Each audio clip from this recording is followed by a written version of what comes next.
Adam here with Brooksaw Antiques. Today we have this 1964 Smith-Corona Galaxie vintage portable typewriter. I'm going to show you how to use the functions and make sure they all work. Made in the USA and one of the more popular models during this era. This is my favorite of the Galaxie series. It's the OG Galaxie, super reliable and super well made. Up top is the adjustable paper guide. This helps you guide the page in straight. I'm going to line that up with the edge of the platen, which is the main roller that feeds the paper. This is the left margin. I'm going to set that on 0 and the right one around 75. And this is the paper support arm that flips up from the back. This is the paper bale that sits on top, holds the page down nice and tight, has 2 adjustable rollers.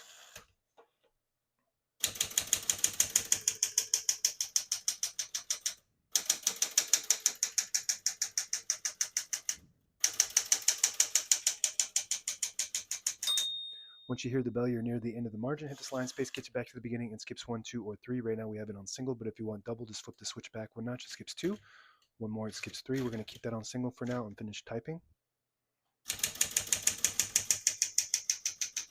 As you can see, all the keys type nice and none of them skip or stick. I'll type a sentence in red on the next line and switch from black to red. There's a switch on the right side here. Flip that down to the red indicator. It prints the bottom portion of the ribbon, which is red. When you have it in the middle, on the white indicator, it prints no ink at all. It just leaves a stencil for copying purposes. When you have it up top on the black indicator, it prints the top portion of the ribbon, which is black. We're going to move that down for red.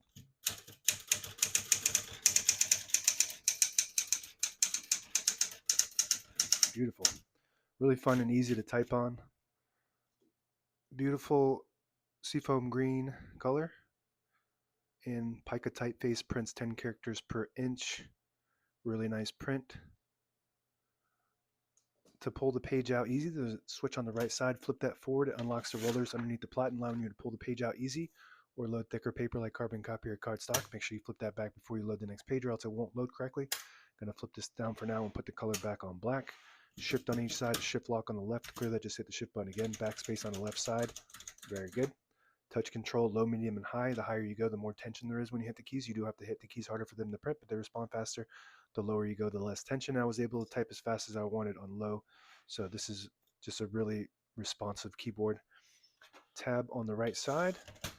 Right now we have tabs set on 10 space intervals, so I'm just going to go through and clear each one of them. It's got a fast action tab set and clear. Right next to the tab button, the CL stands for clear, and set is right below that. So I'm going to set one right there in the middle. I always like to set my one tab somewhere in the middle, so that way when you hit the tab button, it doesn't go slamming all the way to the end, causing wear and tear on your typewriter. MR stands for margin release. When you get to the end of the margin, there's a mechanism that blocks you from printing. Hit that MR button. It does allow you to type past that block all the way to the end. The hood slides front so you can access the spool area, and all the brand new ribbons load on the left, so it's pulling clockwise to the right if you want to switch that direction manually. The little switch behind the left spool, if you push it down, it will pull to the left. If you push it up, it'll pull to the right. And it has an automatic reverse when you get to the end of the ribbon. There's a little metal piece, it's called the eyelet. It will catch on this mechanism on either side and swap the direction automatically. I'm not sure if I did the backspace. There's the backspace, very smooth. Carriage release on both sides. It's got the hard plastic carriage releases, super smooth carriage glide. And this is a 3D printed carriage release because the original was missing. The originals break off all the time because they are getting old, made out of hard plastic. So, and they don't make them anymore. So if you need a replacement, check my shop. I have replacements, 3D printed replacements. Same with the knob, very close to the original. This knob is an original, but the ones I make are pretty close to the original. This is an original right here on this side.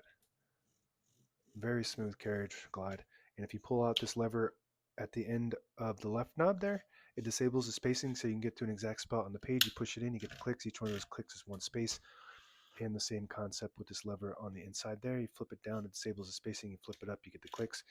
And on the inside here is the page gauge. You got set and end. And if you load the page, right underneath the 11, there's a little notch there, and it'll start to warn you as you're feeding it through in the red.